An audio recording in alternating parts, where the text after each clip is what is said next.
On va voir pour le plaisir.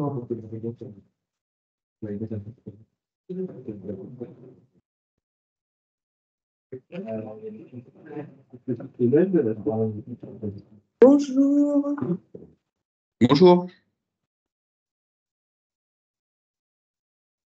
nous attendons 1 minute encore avant de démarrer, que les gens se connectent.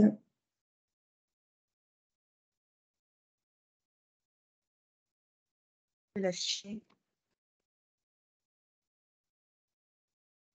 Hein? Je bouge un petit peu plus fort. Génial.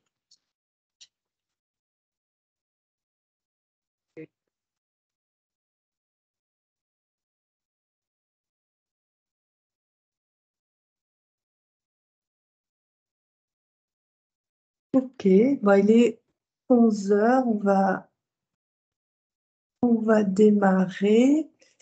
Donc, je vais attendre 1 minute encore que les gens se connectent. Je vois qu'il y a encore des connexions.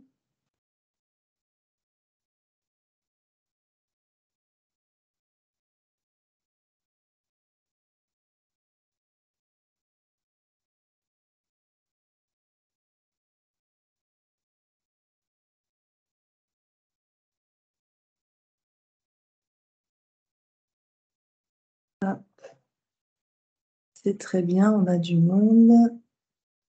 Voilà.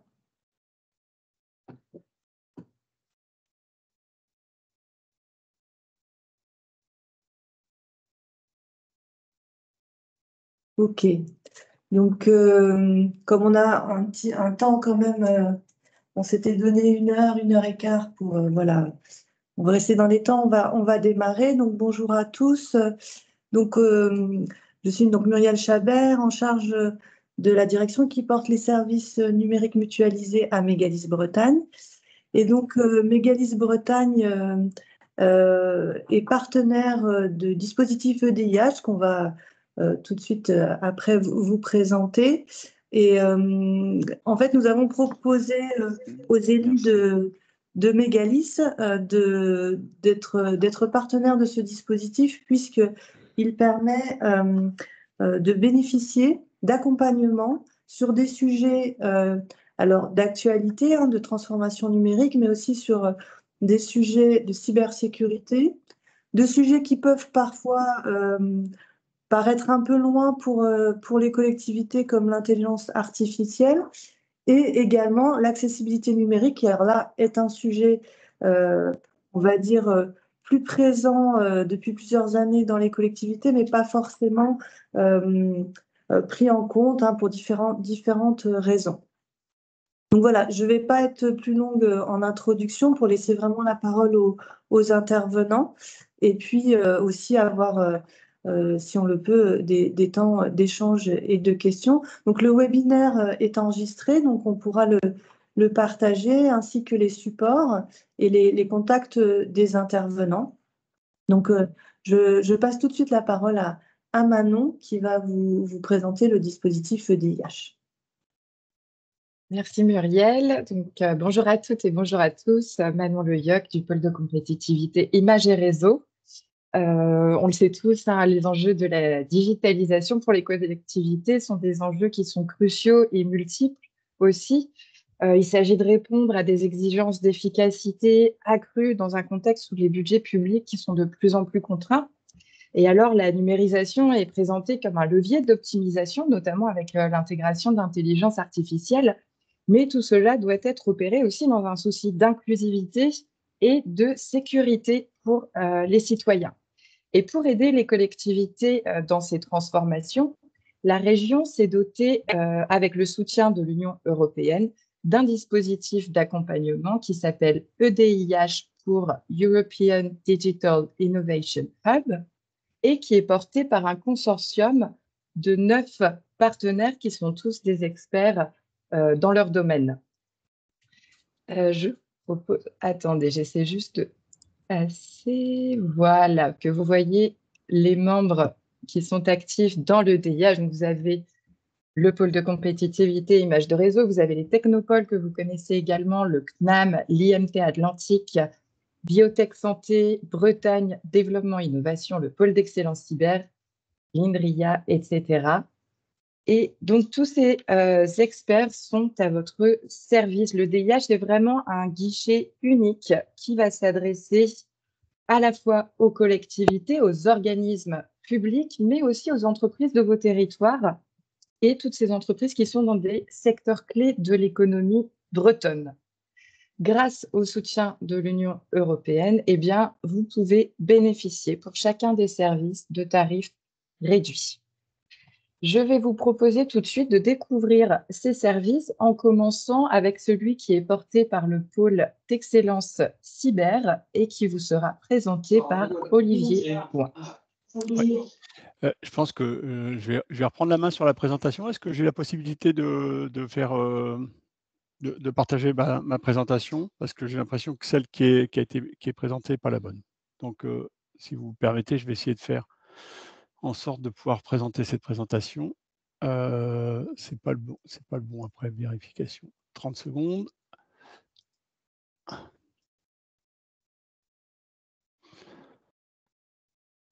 Voilà. Écran 1. Voilà, je pense que c'est bon. Est-ce que vous voyez la présentation? Oui, tout à fait. Parfait. OK. Je vais la mettre en pleine page. Ouais. Voilà, c'est bon pour tout le monde? Ouais, par contre, c'est en mode présentateur. Oui, vous l'avez? Oui, mais c'est en mode présentateur. Ah, Oui, vous on l'avez voit, pas on en... voit les les notes. deux. Ouais. Oui. Vous voyez le déroulement à côté, c'est ça? Oui, Alors, oui. Ah, et là, est-ce que c'est bon? Peut-être ici. Alors, attendez, on refait autrement. Excusez-moi pour ce petit... Olivier, si Oui. tu refais comme tout à l'heure, tu as un petit menu tout en haut où qui peut te permettre de basculer les écrans. Bah, c'est ce que j'essaie de faire là, mais Ouais, là, si tu refais F5 et que tu es sur la partie en noir, là, tu dois avoir un menu qui... Essaye de faire oui, reprendre le diaporama. partager. OK, on va arrêter le partage. Je vais refaire reprendre. C'est reparti. Ah, la technique. Voilà. Partager.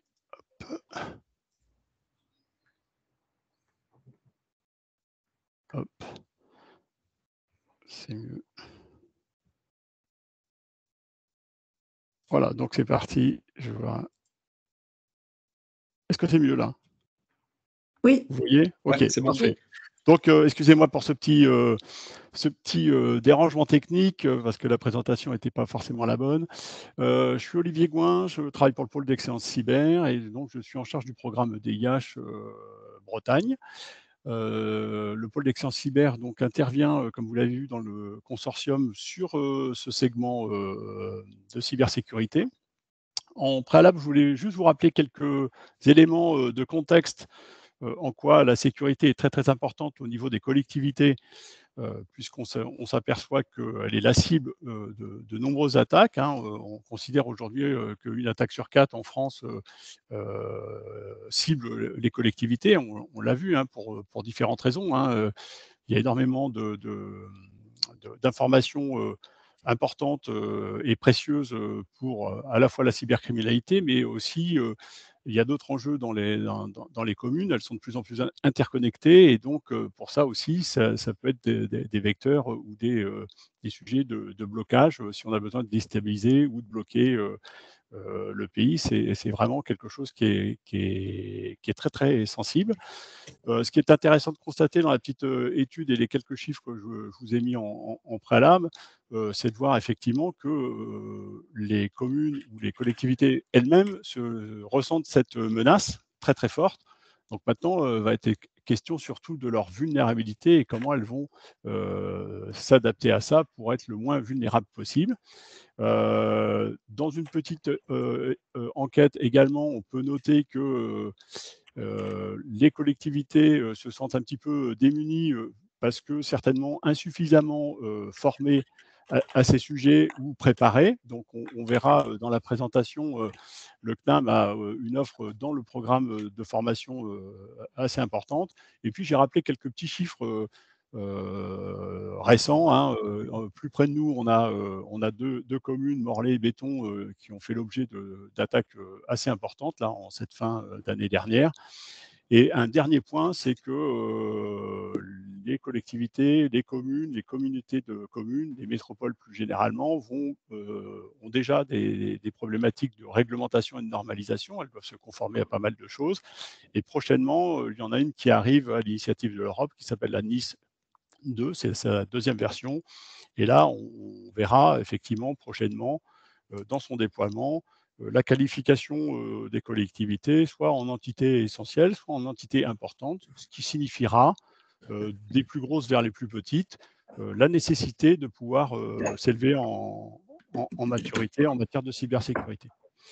Dans le programme, le programme se décompose en 2 volets pour la partie cyber.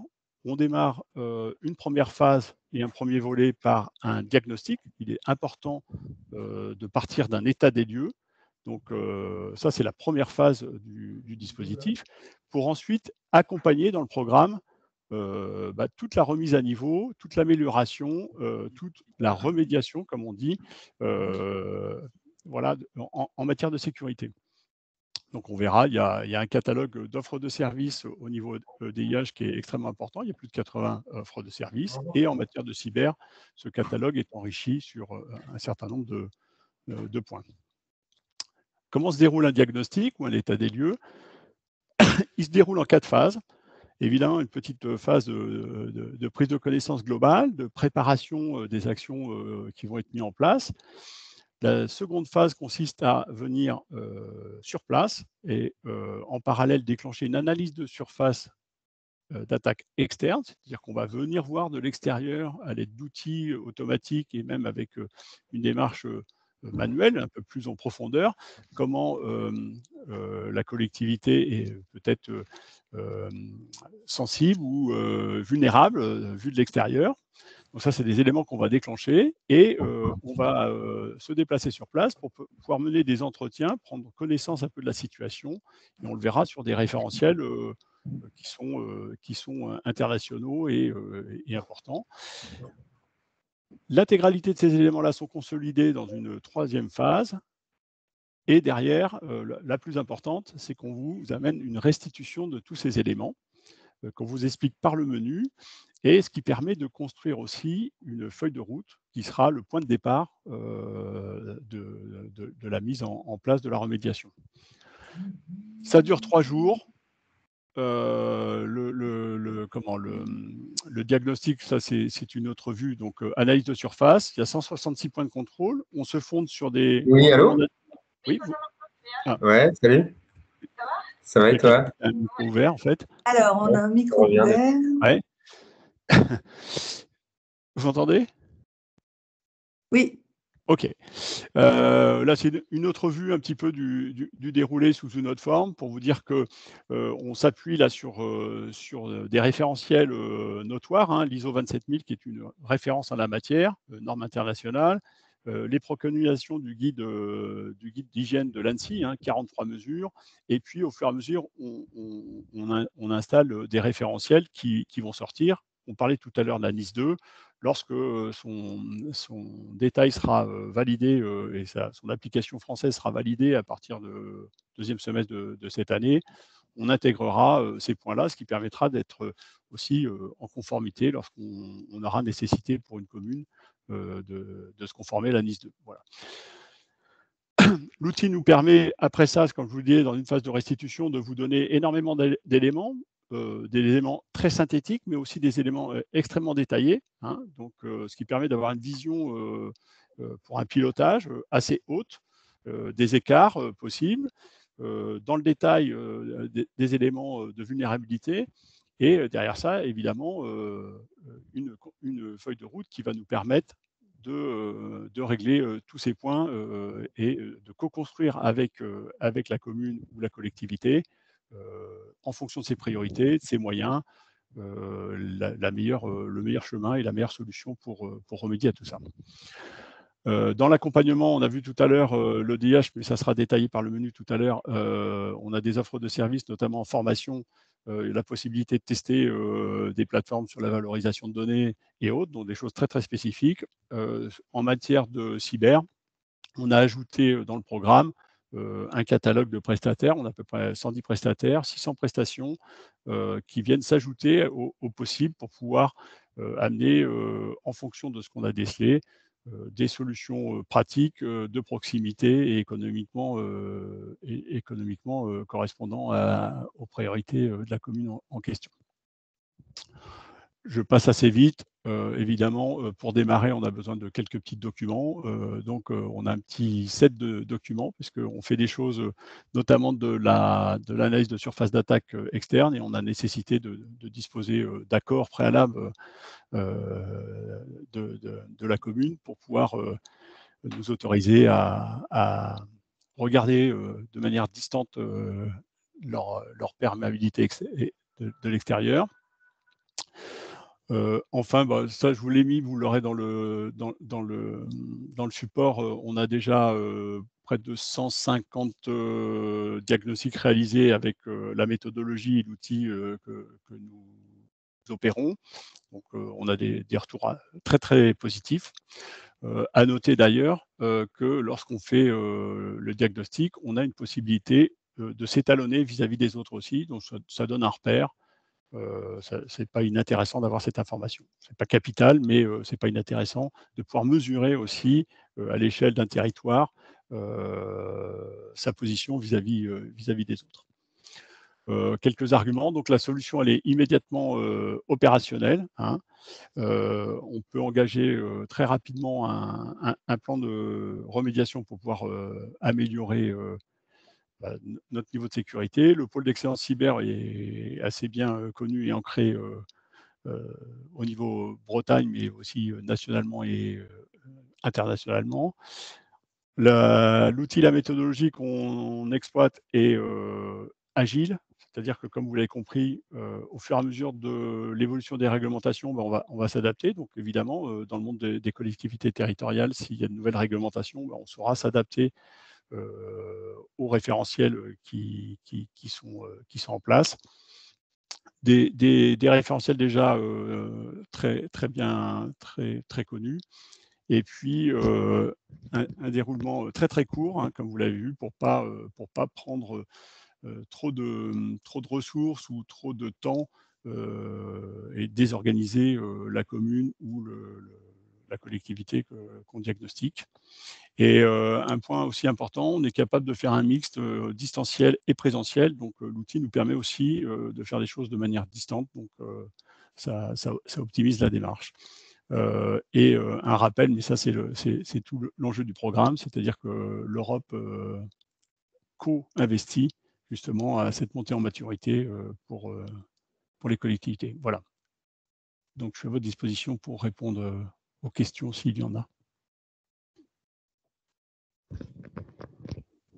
Merci Olivier. Est-ce que vous avez des questions à ce stade? Non, très bien, on pourra toujours revenir à la fin de la présentation si jamais vous avez des questions. On va passer donc à notre accompagnement IA dans le cadre du dispositif EDIH et nous commençons avec Marie Ferronnière. Merci Manon. Alors, donnez-moi juste quelques secondes pour retrouver les slides.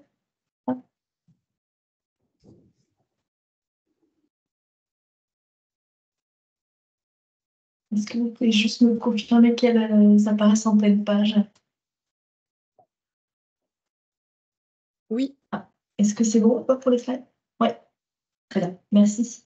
Du coup, donc, dans le cadre du parcours client UDIH Bretagne, il y a un certain nombre de services qui sont proposés avec un volet autour de l'accompagnement IA. Et dans ce cadre-là, il est proposé donc, des services de diagnostic IA un diagnostic IA qui est proposé par Imagerie, donc qui est un pôle de compétitivité sur le numérique, et puis un service d'accompagnement pour construire son expérimentation par TerraLab, qui est la plateforme d'intelligence artificielle et de big data au sein de l'Institut Mines Télécom, qui est une école d'ingénieurs. Donc, on va commencer donc, par le premier service évoqué, qui est le diagnostic IA. Je ne sais pas si les slides passent ou pas. Est-ce que c'est bon? Oui. J'ai un petit Oui. décalage Oui. de mon Il y a, côté, il y a excusez-moi. il y a un petit temps, mais c'est bon. Bon, bah, j'essaierai d'intégrer. Alors, donc Image et Réseau propose un service de diagnostic IA, et pour cela, on s'est appuyé sur un outil qui a été développé par OpenIDEA, qui est une initiative donc, européenne déployée dans plusieurs pays et qui est coordonnée par l'Université technique de Munich. Et au sein de cette initiative, on va retrouver un certain nombre finalement d'experts, de partenaires, d'entreprises. Alors, vous allez me dire pourquoi finalement évaluer son niveau de maturité par rapport à son adoption en termes d'IA, parce qu'en fait, l'IA va apporter des rendements, mais à un haut niveau de maturité. C'est vraiment ça qui est important à noter. Et ce diagnostic va permettre finalement d'augmenter votre niveau de maturité sur l'IA et puis ainsi d'obtenir des retours sur investissement de projets que vous pourriez lancer sur ce sujet plus important et de garder bien évidemment une longueur d'avance. Vous avez ici pour information les grands niveaux de maturité qu'on va retrouver dans l'outil, sachant que voilà, le but, c'est pas forcément d'être au niveau le plus poussé. Ça dépend voilà, de ce que l'on vise, de son secteur d'activité, etc. Et sachant qu'aujourd'hui, voilà, la majeure partie des entreprises ne font que commencer sur l'IA. Alors voilà, en fonction de ce que vous souhaitez, par exemple, pour, je ne sais pas, supprimer des tâches répétitives, fastidieuses, faire valeur ajoutée, voilà, pour les collaborateurs, éviter éventuellement des erreurs administratives, tirer parti de vos données pour proposer des nouveaux services à vos clients, rester compétitifs sur votre territoire. Voilà, c'est peut-être des sujets qui peuvent être aussi intéressants et invités à monter en maturité sur l'IA. Donc l'objectif de ce service, c'est vraiment d'identifier les avantages et puis les opportunités de croissance que l'IA va pouvoir offrir. À l'issue finalement d'un diagnostic d'évaluation de maturité et d'un rapport d'analyse, il y a un workshop qui va être proposé de restitution qui permet de co-construire donc, avec la structure évaluée une feuille de route qui est efficace et adaptée et graduée dans le temps par rapport aux priorités de la structure. Il y a deux grandes étapes importantes pour l'organisation. Une première étape qui va identifier finalement les axes stratégiques à investir ou à renforcer pour intégrer de manière efficace l'IA au cœur du développement de l'organisation. Comment ça se passe? Donc, il y a une première réunion de préparation d'1h30, 2h avec le représentant de la structure. Et le but, c'est d'inviter éventuellement les personnes, identifier également, d'identifier les personnes qui vont être intéressantes à inviter pour répondre au questionnaire en ligne, qui prend environ 20 à 30 minutes. Et à l'issue de l'enquête, donc, il y a un rapport d'analyse complet qui est fourni et qui permet d'identifier les axes stratégiques qui sont intéressants à investir, renforcer pour intégrer efficacement l'IA vraiment au cœur du développement de l'organisation. Et il y a une deuxième étape qui est donc le workshop de restitution que j'évoquais tout à l'heure pour établir la feuille de route IA. Donc c'est un workshop de restitution qui s'étale sur une demi-journée qui permet vraiment de partager l'analyse des résultats, de discuter des points améliorés et de voir par rapport à vos priorités les meilleures actions à sélectionner, voilà, les plus stratégiques pour établir votre feuille de route. Vous avez pour ce service 4 grandes phases. Une phase de préparation, on va définir avec la structure quels sont les objectifs de sa participation. Les groupes cibles, c'est-à-dire les départements stratégiques qui va être intéressant de solliciter pour évaluer son niveau de maturité.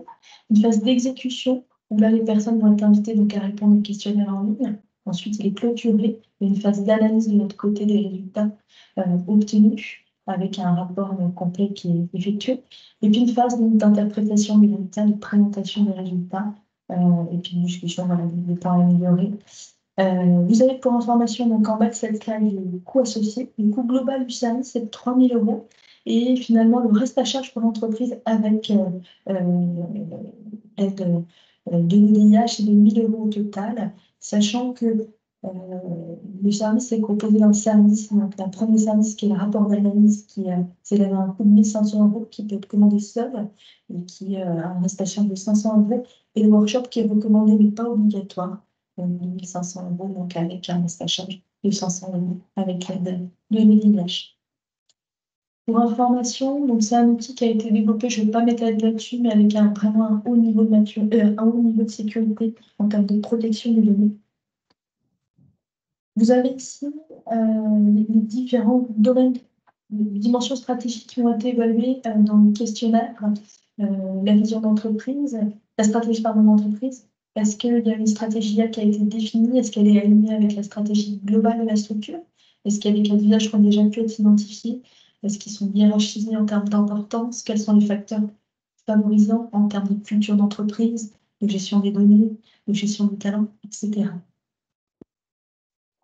Ce qui est important, c'est qu'en fait, souvent, on peut faire un effort sur le volet infrastructure, par exemple, mais il est important d'avancer de manière simultanée sur l'ensemble de ces dimensions stratégiques, puisqu'en fait, un effort qui va être effectué dans une rubrique, s'il n'est pas accompagné par des efforts sur les autres dimensions stratégiques, il va être diminué. Et vous avez ici, en fait, pour information, l'ensemble des questions. Donc, il y en a 5 au total. Le questionnaire est assez facile à répondre, hein. Mais vous avez ici la liste des questions associées aux dimensions stratégiques qui sont évaluées. Donc, il y a 2 typologies de questionnaires. Un questionnaire technique et un questionnaire non technique en fonction du profil des participants. Donc, le questionnaire va mesurer finalement l'accord avec les affirmations sur une échelle de 5 points. Alors, on n'est pas du tout d'accord avec l'affirmation, tout à fait d'accord, sachant que les personnes peuvent également passer les questions si elles ne savent pas y répondre, ce qui donne des éléments aussi d'information. Vous avez ici l'aperçu complet, je dirais, sur chaque dimension, suite à l'évaluation de maturité qui est faite. Dans ce cas-là, on voit qu'en fonction des résultats obtenus, il peut être intéressant pour la structure de formuler une stratégie qui soit claire, concise, alignée avec la stratégie globale de la structure. Sur la partie, par exemple, culture d'entreprise, de regarder s'il n'y a pas un programme de communication visant à faire connaître, accepter les technologies aussi, parce qu'il peut y avoir des craintes sur ces sujets. En termes, par exemple, de collaboration avec l'écosystème, il peut être intéressant aussi d'étendre les échanges avec des startups ou d'autres typologies de structures. Et vous avez ici, du coup, juste pour information, un exemple concernant le rapport sur une dimension qui est une dimension un peu technique, que sont les données. Mais ce diagramme, à retenir, ce qui permet, c'est vraiment de confronter les points de vue des différents départements. On le voit sur cette slide. Et puis, de la structure sur une manière globale, de faciliter vraiment les discussions entre les départements aussi, puisqu'on ne va pas regarder forcément les mêmes choses en fonction aussi de son métier, de comprendre son niveau de maturité en matière d'IA à travers les différentes dimensions stratégiques évaluées, d'identifier les domaines qui vont nécessiter des améliorations et puis de sélectionner les meilleures actions stratégiques pour optimiser sa plaque de route. Et vous avez ici pour information les partenaires de PlayDA, donc les partenaires à la fois techniques, industriels et les partenaires plus liés à l'écosystème et académique. Je ne sais pas si vous avez des questions ou si Benoît, je te passe la parole. Peut-être qu'on peut prendre des questions. Est-ce que tu veux je te laisse partager tes slides? Oui, à la limite, je vais les partager, comme ça je pourrais contrôler ça sera un peu plus facile. le flux. Ouais.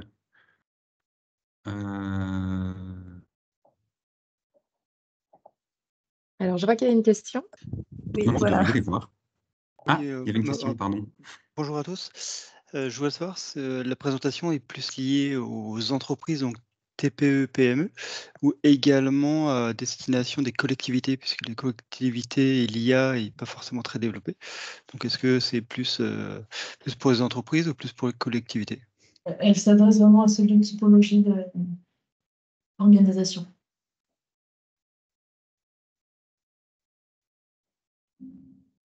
Et vous adaptez, c'est vrai que dans les terminologies ou vocabulaire, c'est vrai que une entreprise n'a pas forcément les mêmes objectifs qu'une collectivité qui rend un service public.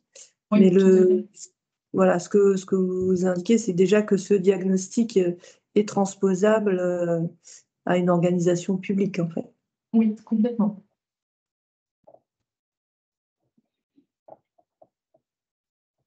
Merci. Est-ce que vous avez d'autres questions sur le diagnostic IA? Dans ce cas-là, on va poursuivre avec la présentation de Benoît.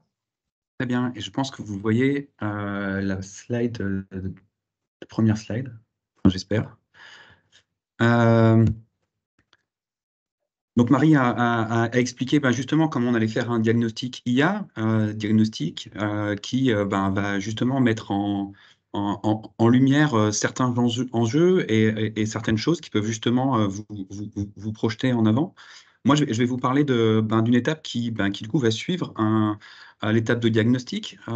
C'est le moment où on a trouvé des axes sur lesquels on veut travailler et on va vouloir tester avant de se lancer. C'est très très important d'avoir une expérimentation, une phase d'expérimentation, notamment quand on a besoin de se rassurer sur justement sur soit les conséquences et les changements que peuvent apporter toute démarche d'innovation ou de changement, mais aussi de pouvoir évaluer le retour sur investissement, valider que dans les métiers, on a bien un suivi des différents process et que ça va toujours correspondre aux besoins de l'activité, et surtout prendre une décision en fonction des résultats du test. Donc, dans le cadre de l'EDIH, on vous accompagne aussi dans la construction de l'expérimentation. Donc ça va se faire en plusieurs phases, hein. Donc, par où commencer? D'abord, on va définir ensemble le périmètre de l'expérimentation. Le but, c'est de trouver quels sont les points essentiels que l'on veut tester pour pouvoir prendre la décision. Donc, quelles sont les questions que je cherche à résoudre? Où se trouvent les éléments d'incertitude? Et quelle partie de mon système je vais essayer de modéliser? Et avant même de commencer, il faut évidemment décrire les critères sur lesquels on va évaluer la réussite ou l'échec de l'expérimentation. Donc, dans le cadre de l'IA, ça peut être souvent assez simple, hein. Par exemple, je voudrais un algorithme qui permette de reconnaître des documents administratifs. Je prends une liste de documents et si j'arrive à en reconnaître correctement 98%, on peut estimer que le test est rempli et je regarde combien ça coûte de justement appliquer cet algorithme et je peux prendre une décision. Alors évidemment, c'est simple hein, quand on le dit en 3 phrases, mais chaque cas est évidemment différent. Donc, formuler le cas d'usage, c'est savoir quel est l'élément le plus important, quels sont les enjeux. Donc, je vous donne quelques exemples. Par exemple, peut-être que l'enjeu se porte surtout sur la collecte des données.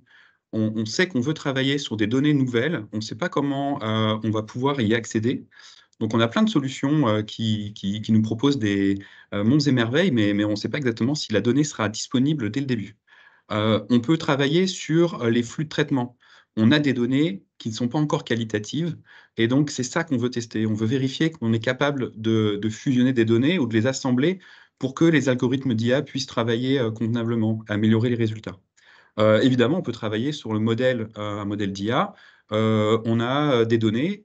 On a repéré 3 sociétés, par exemple, qui fournissent des solutions d'IA sur les données, et on veut les mettre en concurrence pour trouver quelle est celle qui est la plus adaptée à nos problématiques.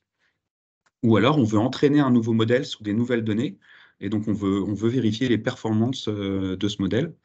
Et enfin, les derniers types d'enjeux, c'est vraiment sur le déploiement et la maintenance. On a trouvé des éléments qui ont l'air de fonctionner, mais on fonctionne à grande échelle et on veut vérifier que quand on se confronte à la vie réelle, ça fonctionne toujours. Donc, on veut tester des contraintes quand on utilise un modèle d'IA. Donc évidemment, le travail qu'on va faire ensemble, c'est de trouver toutes les questions et tous les éléments dont on a besoin pour tester. Donc je vous ai mis un résumé de quelques questions, par exemple sur la collecte des données. On va essayer de savoir comment on accède aux données, qui sont les parties prenantes, quelles sont les politiques d'accès. Donc ça, c'est juste quelques exemples, hein. Évidemment, c'est quelque chose qu'on creuse en fonction de vos enjeux et de votre cas d'usage. Ça se fait en général en atelier de 1 heure ou 2, à peu près, et ça permet de dresser vraiment tous les contours, en sachant qu'il y a un certain nombre de points qu'on a déjà parce qu'on est passé par la phase de diagnostic, comme l'a précisé Marie tout à l'heure.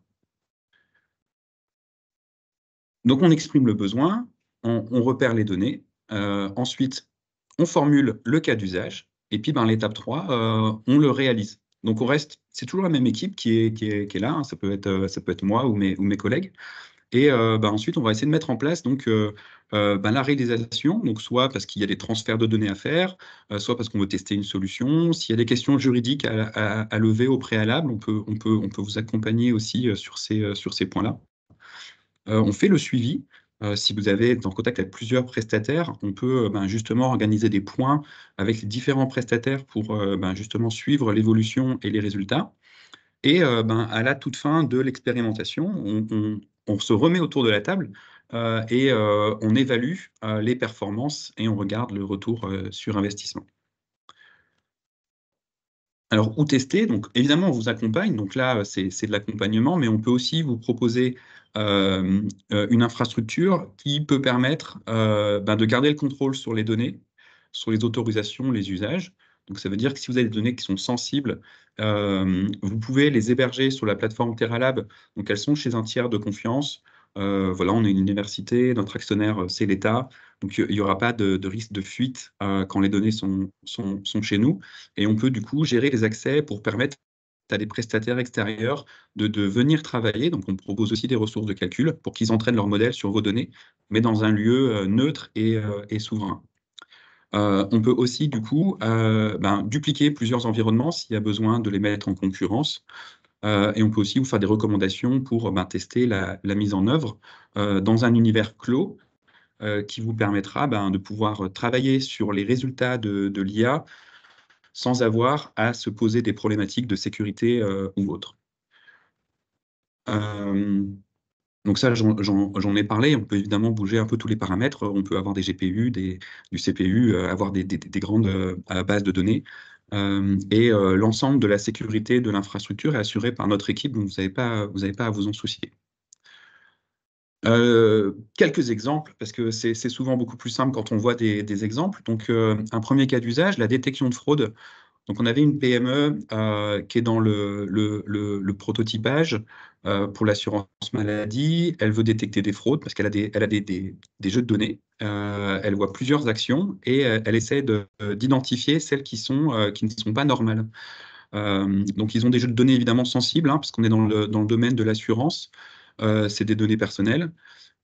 C'est un projet qui a donc été construit sur TerraLab. Les données sont isolées et les data scientists qui sont venus travailler sur ces données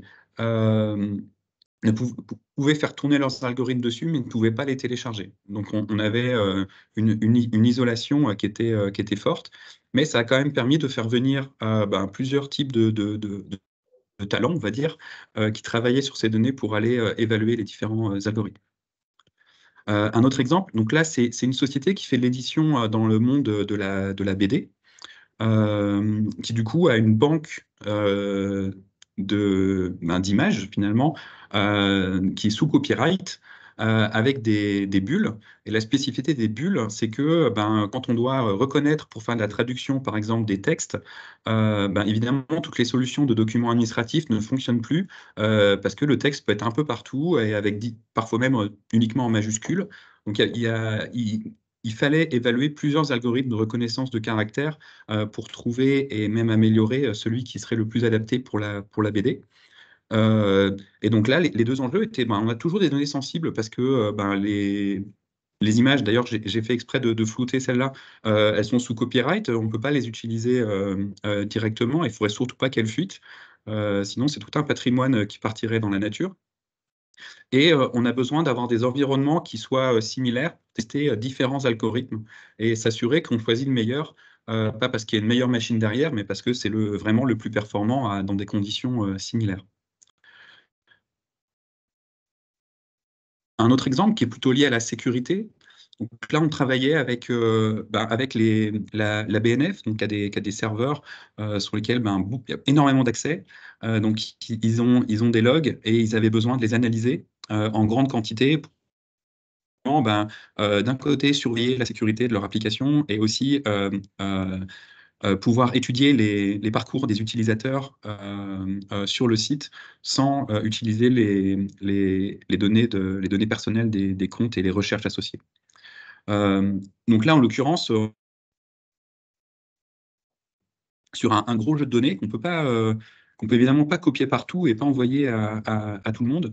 Donc, il a été copié une fois chez nous et c'est ensuite les différents data scientists qui sont venus se connecter et qui pouvaient du coup aller partiellement sur certains jeux de données pour pouvoir faire des tests et isoler et analyser ces grandes quantités de données.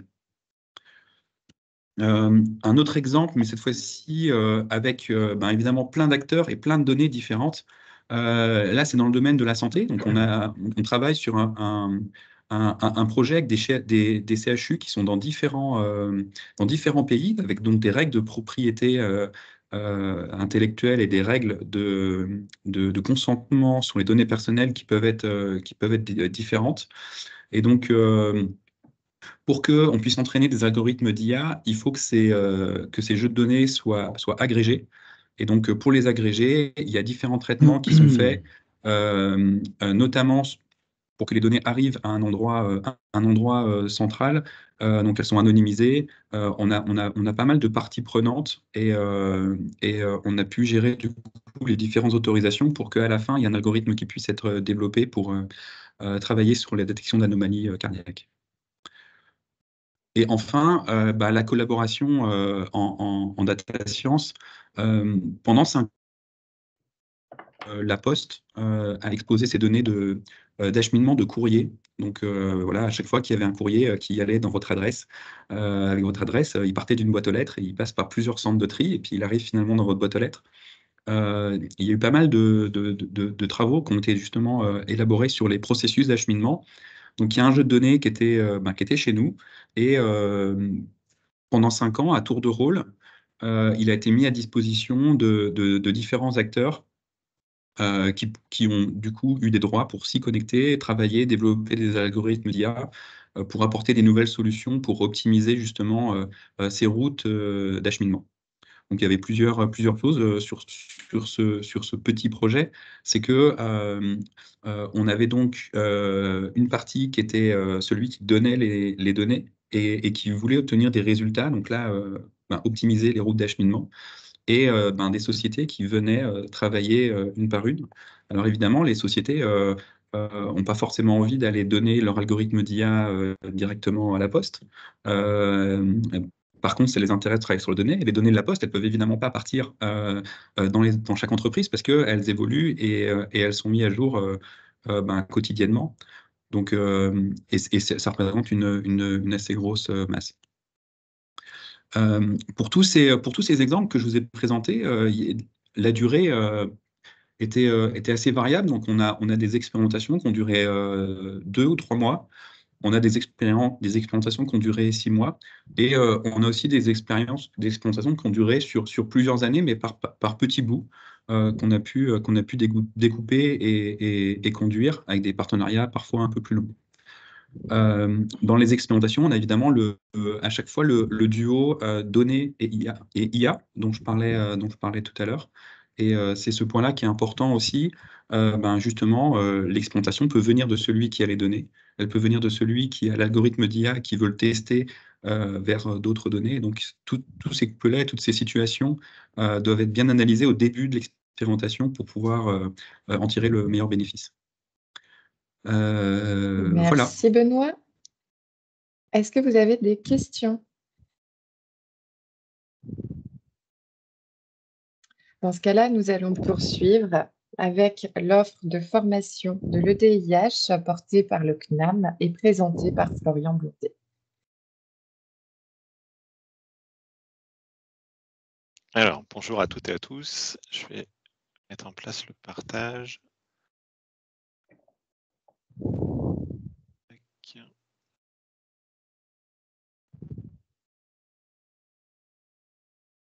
Alors, est-ce que ça s'affiche correctement de votre côté? Oui. Ok, c'est parfait. Alors, je vais vous présenter pour ma part le volet formation de l'offre de service EDIH qui est porté par 3 acteurs. Donc, on va avoir l'IMT Atlantique, l'INRIA et le CNAM Bretagne.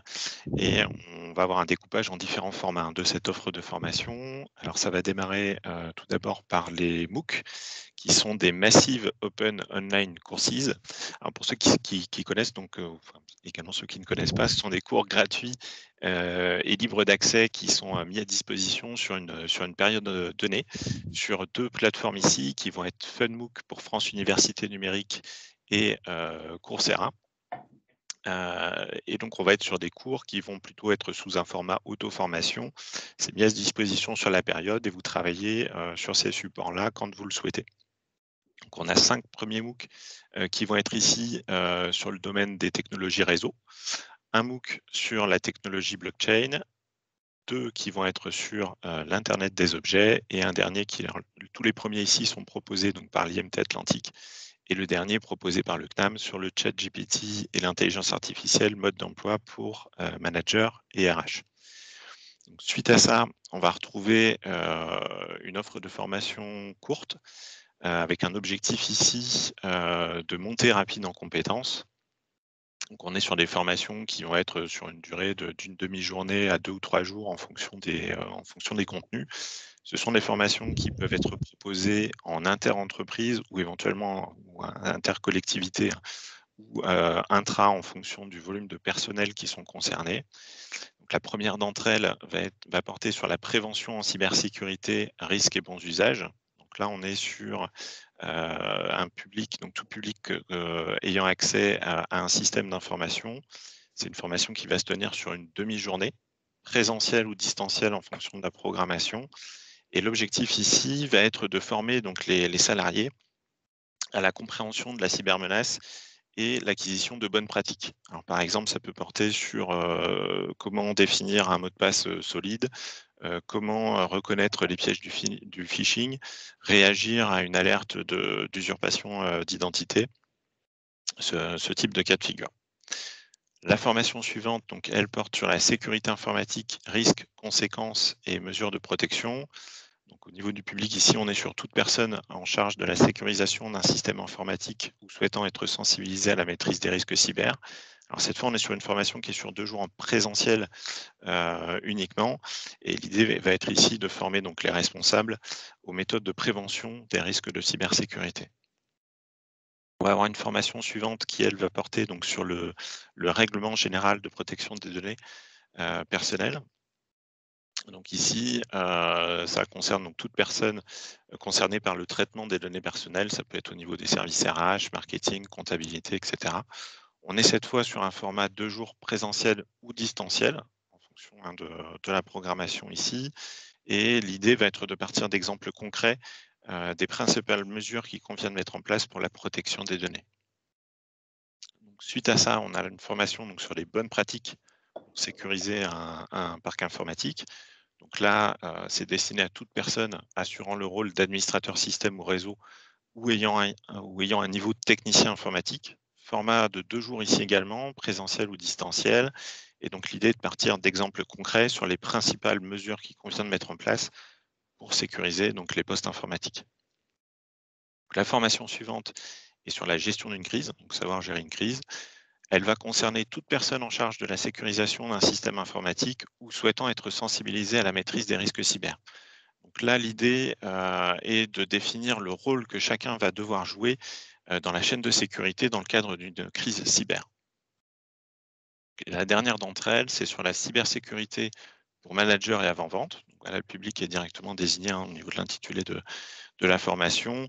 L'idée, on est sur un format un petit peu différent. On est sur des modules de 5 heures, donc qui vont être composés en fait de masterclass et de conférences débats avec l'intervention de spécialistes et d'experts dans le domaine de la cyber.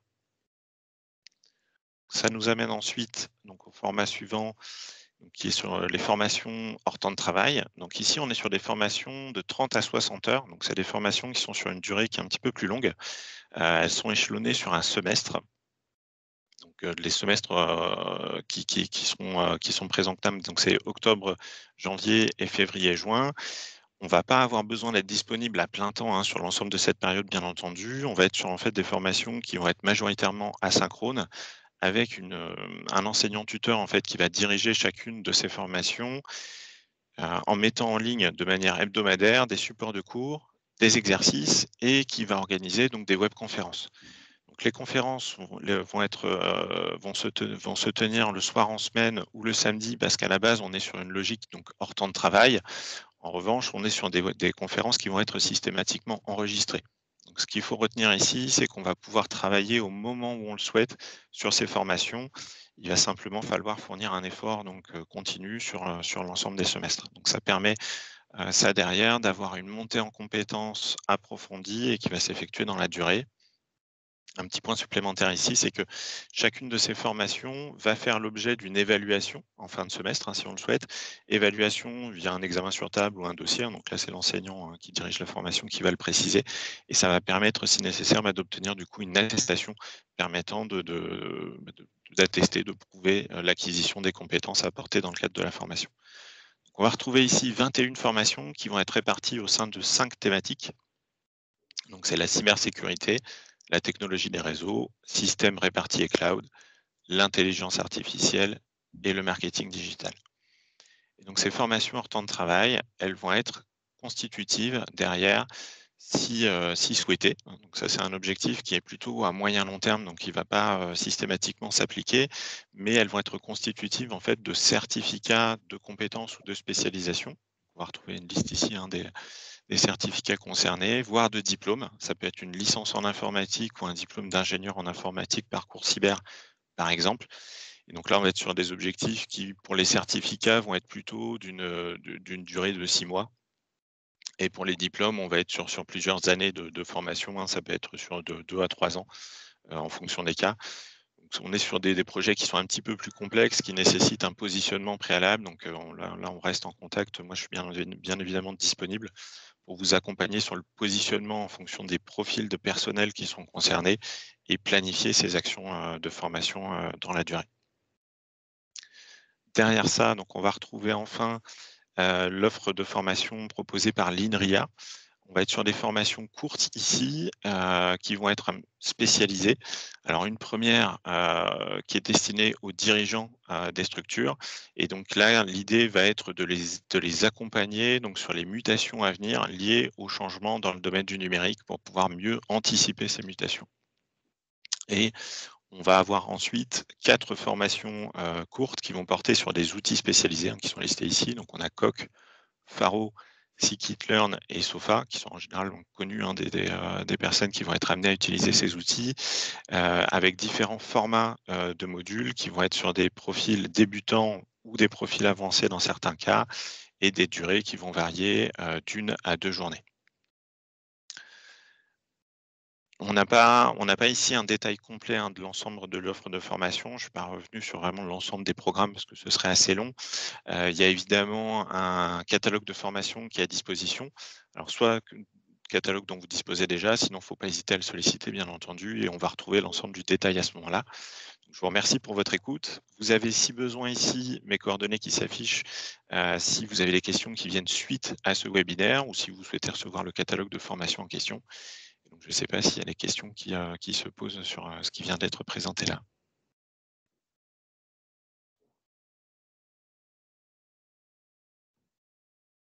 Non, merci Florian.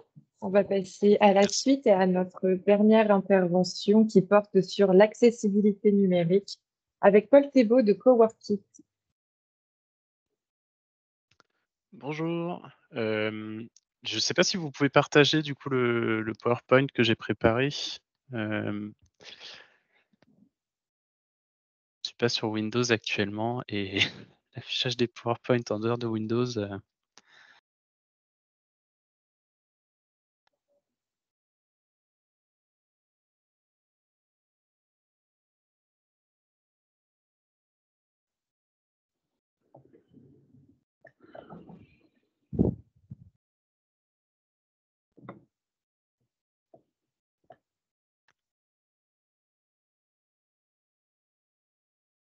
Alors juste, je pense que vous êtes en mode présentation.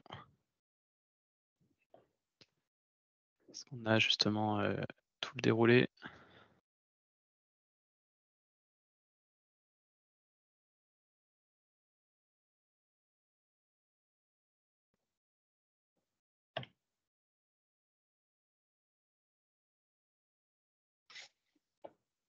Je vais l'afficher sur mon écran, il n'y a pas de souci, c'est pas grave.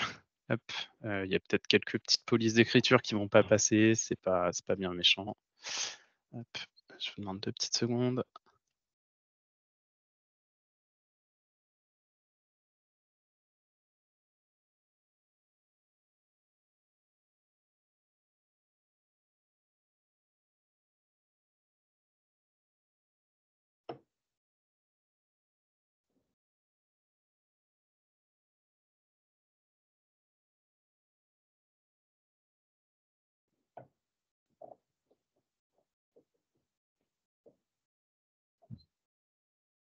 OK, tac.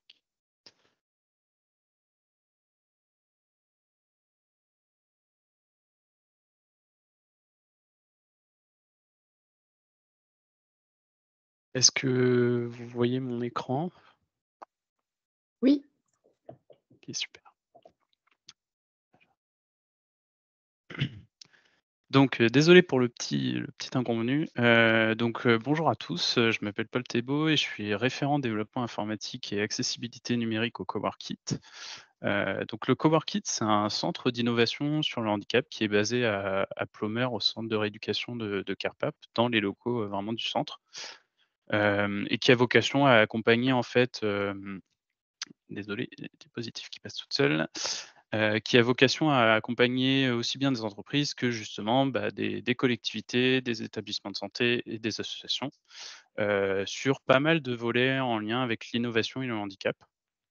Hem, il y a 3 objectifs principaux, pour le Coworkit. Déjà le premier, c'est de toujours impliquer les usagers dans la démarche, parce que c'est eux qui vont fournir vraiment le meilleur retour, sur leurs besoins.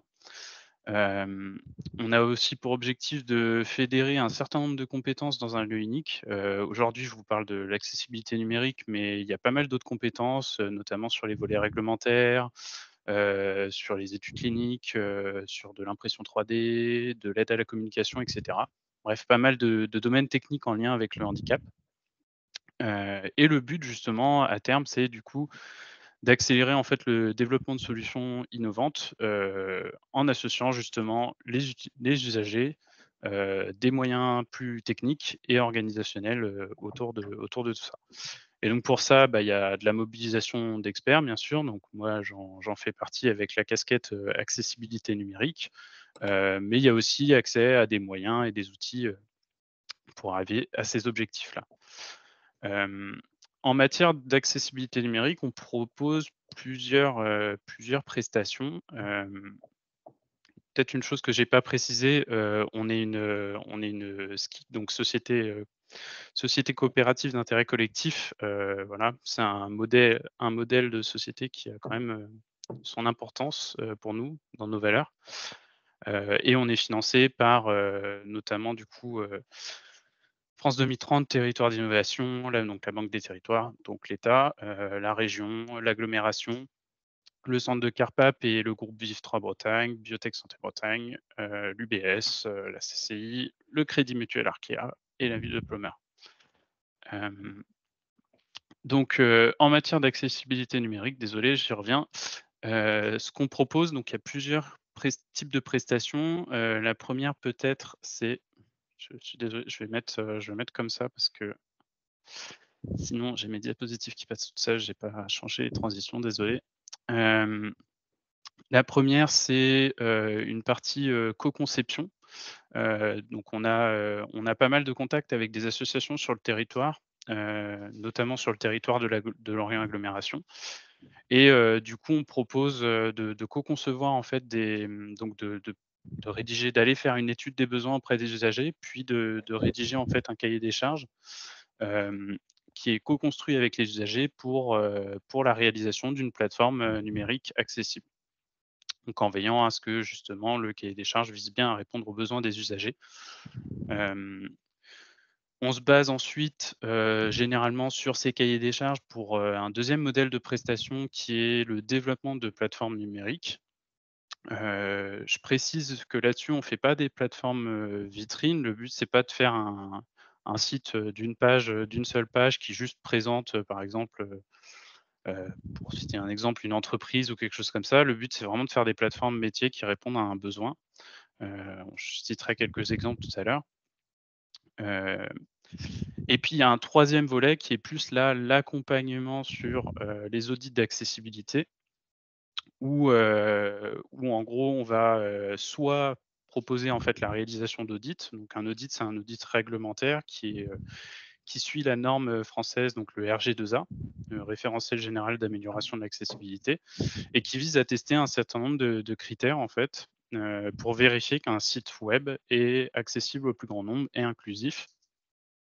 Et donc, on est en capacité justement de venir vérifier ces différents critères et proposer des recommandations, etc. On propose aussi de la formation sur le sujet. Donc, aujourd'hui, on propose une formation de sensibilisation d'une journée. Et enfin, on accompagne aussi des équipes de développement. Donc par exemple, on accompagne aujourd'hui le prestataire qui va réaliser la plateforme pour une association qui s'appelle Grandiose. On le voit à peu près tous les mois et on vient lui faire des retours sur ce qu'il a produit au cours du mois, des retours d'accessibilité en fait, pour lui permettre de monter en compétence sur le sujet et d'avoir, un site web qui, une fois vraiment en mise en production, va avoir un niveau d'accessibilité, le plus important possible, plutôt que de voir ça à la fin du projet. Et c'est quelque chose en règle générale sur l'accessibilité numérique qu'il faut bien comprendre, c'est que c'est, une notion à prendre en compte dès le début et tout au long de la réalisation de projets, de plateformes web, mais également de production de contenu, numérique ou visuel. C'est pas quelque chose qu'il faut voir une fois que le contenu est produit ou que la plateforme est en ligne, il faut vraiment s'en soucier, dès le début et tout au long en impliquant toutes les parties prenantes. Hem, donc au Coworkit du coup, pourquoi choisir un accompagnement? Donc pour ce qui est de l'accessibilité numérique, bah, déjà c'est une obligation légale pour tous les services publics, et pour, les très grandes entreprises. Le but, ça peut être aussi de promouvoir, de communiquer sur une démarche inclusive. Hem et enfin, sur ce sujet-là, c'est d'améliorer en fait tout simplement l'accès à une information ou à un service pour tous les usagers, qu'il y en ait pas qui soient laissés de côté.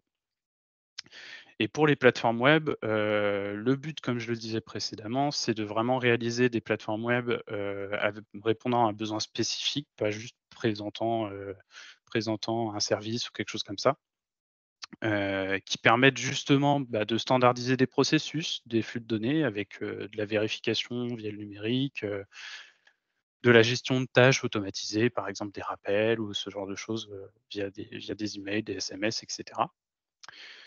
Hem Et donc nous, dans ce domaine-là, on a une expertise, donc on est, labellisé, AccessiWeb, donc c'était une association qui formait en fait des gens à l'évaluation de l'accessibilité, sur les sites internet. Comme j'ai dit précédemment, on se positionne comme un interlocuteur un peu unique, avec justement différentes expertises, différentes compétences, heu et aussi justement des accès aux usagers où on peut communiquer facilement avec des associations et cetera d'usagers.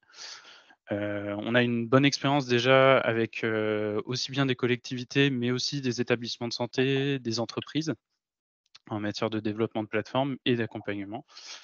Et voilà, bah, je le redis, mais on favorise vraiment de co-concevoir avec les usagers parce que ça permet vraiment d'avoir derrière des outils qui sont utilisés parce que justement, ils répondent à un besoin. Plutôt que de se dire: «Ah, on a un budget pour faire une plateforme, on va la faire, sans se poser de questions, de qu'est-ce qu'il faut vraiment faire pour répondre aux besoins?» Et du coup, on se retrouve avec derrière une plateforme qui est inutilisée.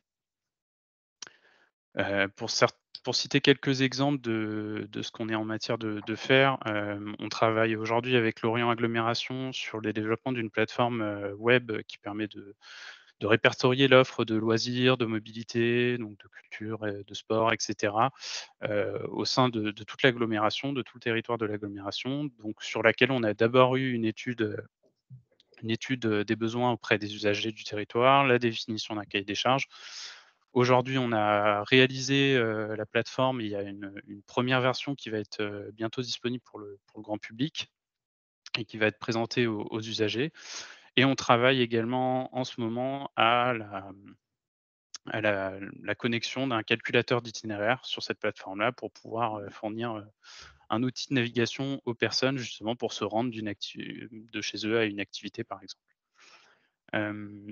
Autre accompagnement qu'on a pu faire, c'est pour la communauté RehabLab, donc c'est une communauté de pratiques professionnelles autour de l'impression 3D, où du coup on a fait un audit réglementaire. Donc les différentes phases d'un audit réglementaire, généralement, on commence par échantillonner, donc on choisit les pages qui vont être évaluées pour que ce soit représentatif du contenu du site, mais pour pas qu'on audite toutes les pages, parce que ce serait pas faisable sur des gros sites.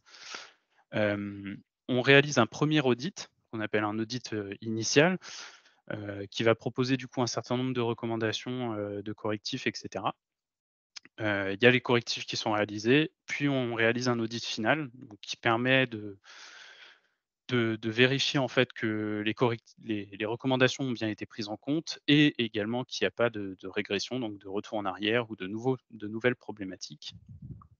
Et enfin, on a terminé ça par proposer justement un petit guide pour tous les rédacteurs de contenu sur la plateforme qui leur permet d'être aidés à produire des contenus qui sont accessibles.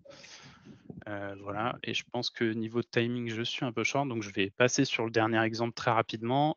Donc Équipez-moi, c'est une plateforme justement là qui permet aux équipes locales d'accompagnement autour des aides techniques de gérer en fait toutes les demandes.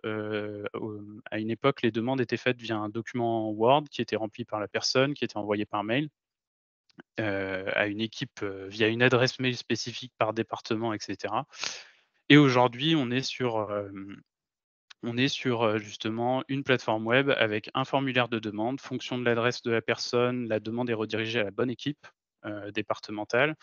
Et puis ça leur permet à partir d'une demande de gérer des dossiers uniques, de retrouver facilement les dossiers, d'avoir un certain nombre de processus qui sont automatisés, comme justement des rappels, passé une certaine date d'une aide technique qui a été fournie, des rappels qui disent voilà, contactez tel bénéficiaire pour vérifier si il utilise toujours son aide technique, si elle lui convient toujours, etc. Voilà.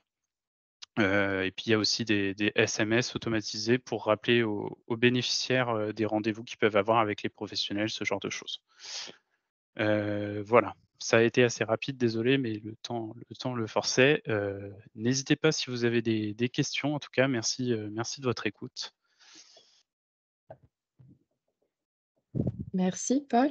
Nous avons encore un petit peu de temps, puisqu'on avait prévu de terminer à 12h15. Donc on a du temps pour échanger si vous le souhaitez, si vous avez des questions ou des remarques aussi sur ce qui vous a été présenté.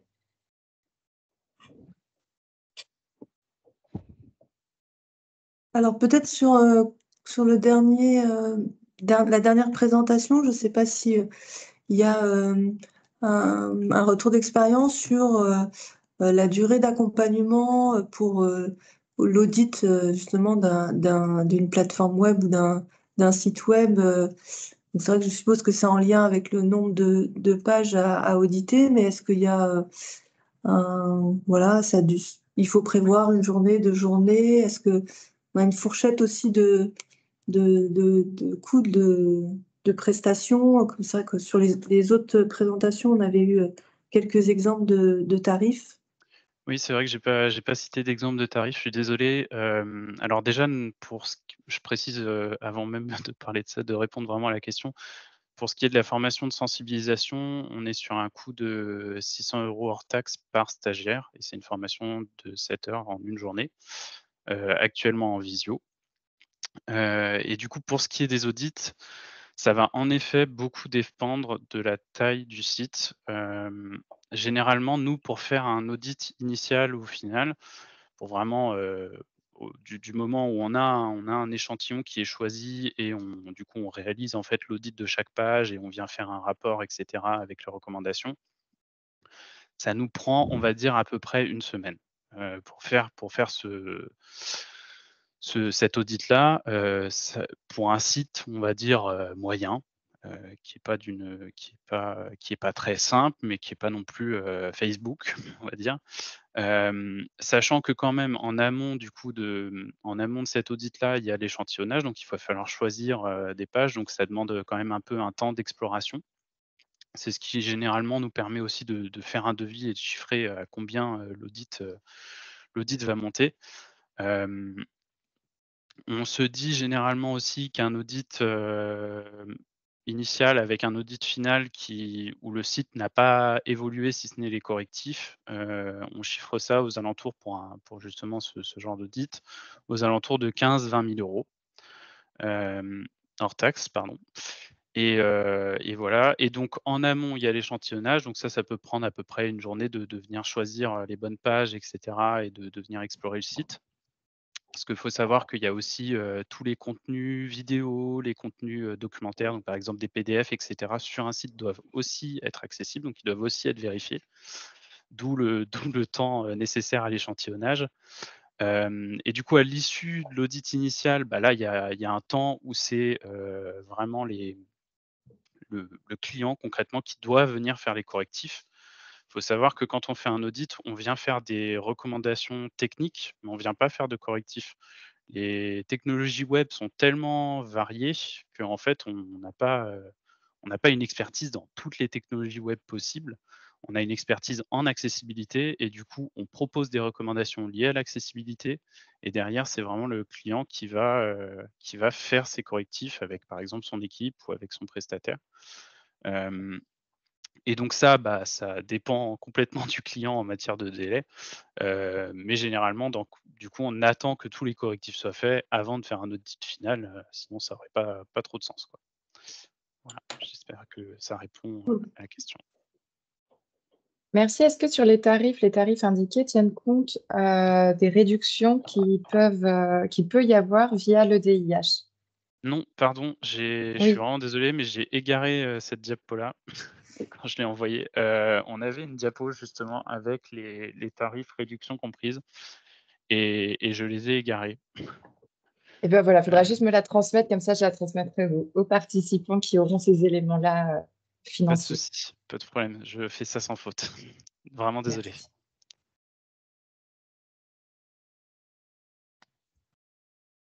Est-ce que vous avez d'autres questions?